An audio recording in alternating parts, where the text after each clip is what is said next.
The Twilight Zone. Cathy meets her counterparts from another dimension. Cathy Underwood was a young woman of just 25. She had graduated from law school and was destined to become a good lawyer. She was on her way to a job interview at a prestigious law firm when she had a flat tire. She called for road assistance, and a young man came to her and said that he was a strange young man and kept on looking at her strangely. "Come on, Cathy, stop playing games with me. When on earth did you get that car that you were driving?" Cathy turned to the young man and said, "Excuse me, I don't believe I know who you are. We've never met." "That's a good joke, Cathy. You've been my girl since we met in high school. Your name is Cathy Underwood, and you live at 20 Park Street here in town." He laughed. But Cathy wasn't laughing. He was right. He had said her name and address. "How do you know my name and address? Is this some kind of joke?" "I do not see the humor, young man," she said, as harsh as she could. "Well, Cathy, your father, Phil, and your mother, Martha, might not see the humor in it either, especially if you pull up to the house in the new car. We still owe them $100 for the rent we owed last week. They will want us to know where the money is," he told her. "I'm sorry, but I don't even know your name." "Cathy, I think that you're better go home and take a rest. You're not talking funny. But just in case you really mean it, my name is Carl Spencer. Please don't forget me," he told her. She paid the strange young man for the change in his tire and hurried away from him. She didn't know anybody by that name. When I went to school with Carl Spencer, he was a straight-A student, very good-looking. This could not have been him, she thought to herself. As Cathy drove to her destination, she took a spot near the building. She was very nervous, and as she came into the building, she checked in with the security guard.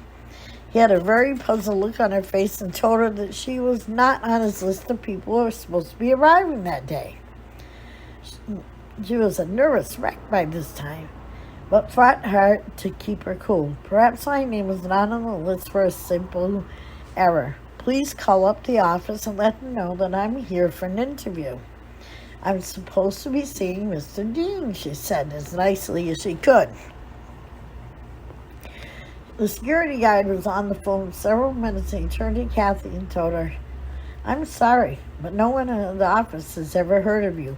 I spoke to Mr. Dean's personal secretary, and she insists that you have no appointment on her calendar at all." Well, this kind of day, Cathy just wanted to go home and rest. As she pulled into the driveway, she saw that her dad and mom were both home. She thought it would be better, but she was wrong. As she came into the living room, the room looked basically the same as it did when she had always lived there, but the furniture had changed. The house was dirtier, and she just didn't understand. But she got the real surprise when her father walked in the room. He was just wearing his underwear. He had a robe, but it was partly open. She had never seen her father like that in her life. He had not shaved, and he looked as though he had not had a haircut for over a month. Her father was a respected businessman, and she had always taken great pride in his appearance. Men looked at her. Her dad took a sip of beer and drank it right out of a can and gave out a loud belch. This was not her father. In 20-some-odd years, her father never acted like that. She was still in shock and watched him look out the window and stare at her car. "What is this, a new car? You and your boyfriend still owe me and over $100 toward your back rent. How did you get that car?" he demanded. "Tell me." It was then that Cathy's mother walked in the room. She also had a beer in her hand and had a cigarette hanging out of her mouth. Her mother had quit smoking when she was 5 years old, and Cathy didn't know what to say.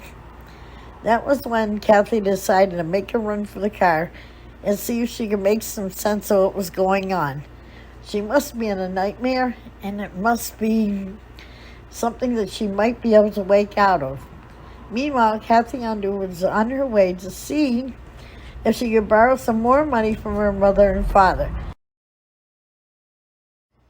She and Carl had spent the entire money gambling, and she had this old car, and she walked up to the walkway to her house.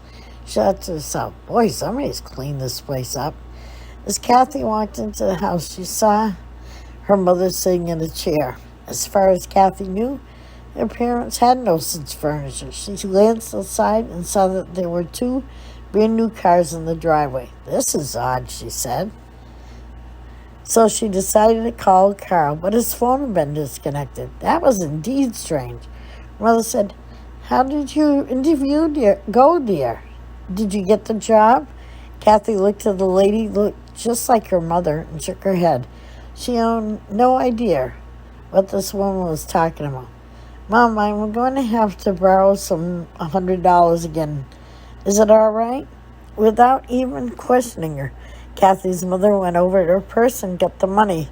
With this, Cathy went to the gas station to see her boyfriend, but the gas station was different. It was a convenience and gas station combination, and her boyfriend wasn't there. Cathy looked around, didn't see anything familiar in the store, so she left and headed up the road. As she was driving past a young lady in the road, she slammed on the brakes. There on the side of the road was a woman walking. The woman was her.